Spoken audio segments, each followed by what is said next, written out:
అయ్యమ్మా అంబటి రాంబాబు వాళ్ళ కూతురు night press meet పెట్టి మా ఇల్లు పైన దాడి జరిగింది, దీని గురించి పవన్ కళ్యాణ్ గారు ఇన్వాల్వ్ అయ్యి స్పందించాలి అని చెప్తున్నారు.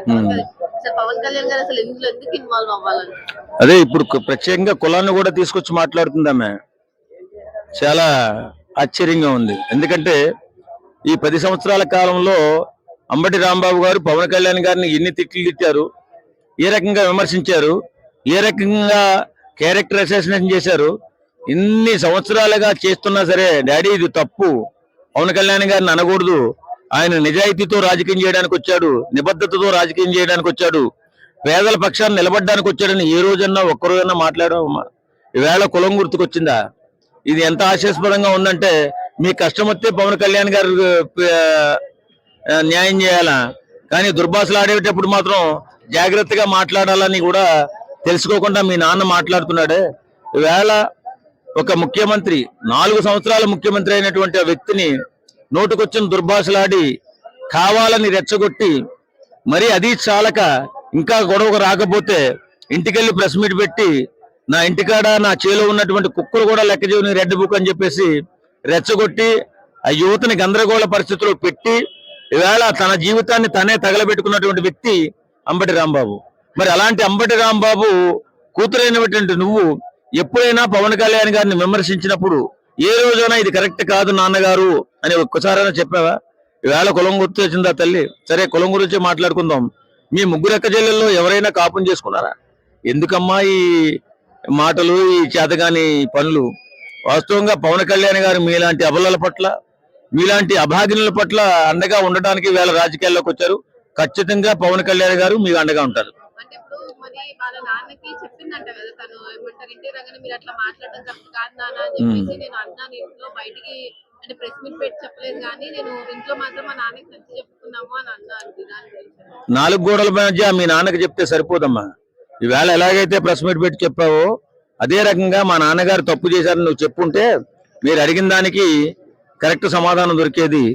నిజంగా ఈవేళ మీరు పవన్ కళ్యాణ్ గారిని అడగడం చాలా సంతోషంగా ఉంది. ఎందుకంటే అది కూడా ఆమె అడిగే పద్ధతి ఎట్లా ఉందంటే, అందరికి మీరు ఆడపిల్లలకు అండగా ఉంటారు అంటే, ఆమె ఏదో నాకు ప్రాబ్లం ఉంది దాన్ని క్లియర్ చేయండి అని అడగకుండా చాలా రుబాబుగా అడుగుతుంది. దాని గురించి మరి అదే కదా వాళ్ళకి చేతనైంది, అదే రుబాబుగా మాట్లాడడం, తక్కువ చేసి మాట్లాడడం, క్యారెక్టర్ అసాసినేషన్ చేసి మాట్లాడడం, ఎంత దిగజారి మాట్లాడడం, ఎంతే కదా వాళ్ళ ఫ్యామిలీలో ఉన్నటువంటి వాళ్ళకి వెన్నతో పెట్టిన విద్య.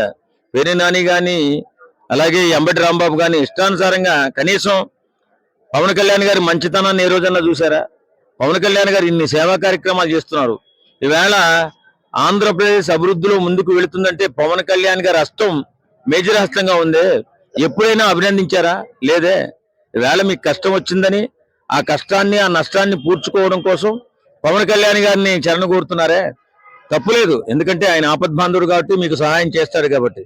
ఏదేమైనా మీరు ఇప్పటికైనా రియలైజ్ అయ్యి ఇలాంటి మాటలు, సమాజం తలదించుకునేటటువంటి మాటలు మాట్లాడకుండా ఉండాలి.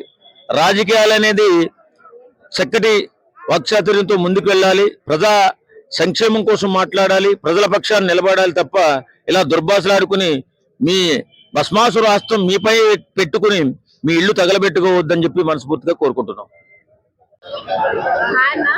నమస్కారం అండి.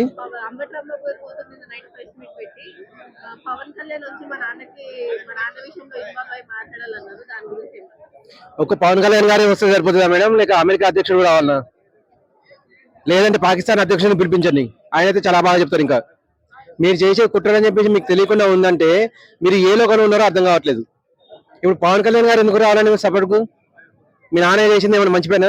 మరి ఎమ్మెల్యే శ్రీధర్ రెడ్ హ్యాండ్ గా దొరికిండు, ఒక అమ్మాయికి అన్యాయం జరిగిందంటావా? మరి ఏం చెప్తావు దాని మీద? ఫస్ట్ ఈ టాపిక్ మాట్లాడదామా, ఆ టాపిక్ మాట్లాడదామా? రైట్, ఇప్పుడు దాని మీద ఆలోచిద్దామండి. నేను దీని మీద ఆల్రెడీ ఇంతకుముందు చెప్పేశాను. చెప్పింది ఒకటేనండి, 5 సార్లు అభాషణ అనేది కళలో కూడా జరగదు, అది క్లియర్. 5 సార్లు అభాషణ జరిగింది అంటే ఆమె క్లియర్ అబద్ధం చెప్పింది. ఎక్కడో ఏదో జరిగింది ఖచ్చితంగా. ఇప్పుడు నిప్పు లేనిదే పొగ రాదండి, అదైతే గ్యారంటీ.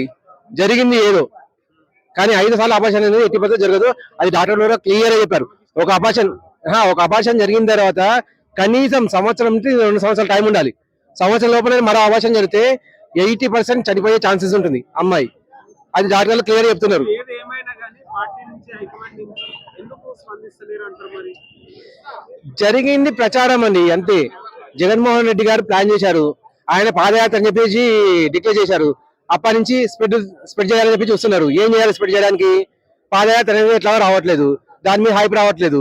సరే వీళ్ళని బురదలో దించుతామని చెప్పి ప్రయత్నిస్తున్నారు వీళ్ళు. ఈ బురదలో దించడం వల్ల ఏనుక్కి ఏమైనా వచ్చే లాస్ ఉందని?